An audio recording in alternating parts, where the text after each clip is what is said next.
Il Mose è il tema ultimamente, anche perché anche questa mattina abbiamo avuto meno acqua di quella prevista, ma c'è sempre questo fatto che siamo con gli stivali che giriamo per la città.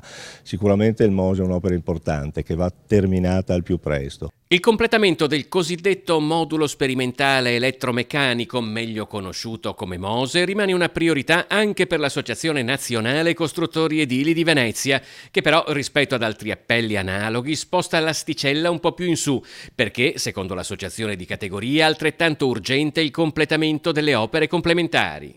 Opere complementari di riqualificazione ambientale di Marghera, ricomposizione delle barene, ristrutturazione dell'area dell'Arsenale e di molte isole della laguna. Cioè il Mose è un'opera complessa che ha bisogno di apporti economici importanti.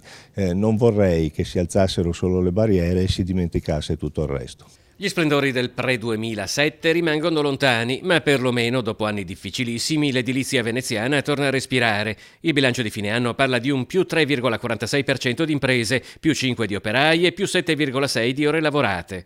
Del nuovo regolamento edilizio varato dal Comune ai costruttori piace siano state finalmente riconosciute alcune specificità tipiche di Venezia, come le altezze interne e le dimensioni minime degli alloggi, ma c'è un'altra questione che, seppur trattata, non si è ancora esaurita. C'è un tema importante che viene sempre tenuto lì, abbastanza difficile, che è quello dell'adeguamento degli scarichi fognari, che è un tema che a Venezia è molto importante. Importante perché indubbiamente il carico turistico ha un problema su questo tema e bisogna pensare forse di dotare la città di un proprio impianto fognario che ad oggi non esiste.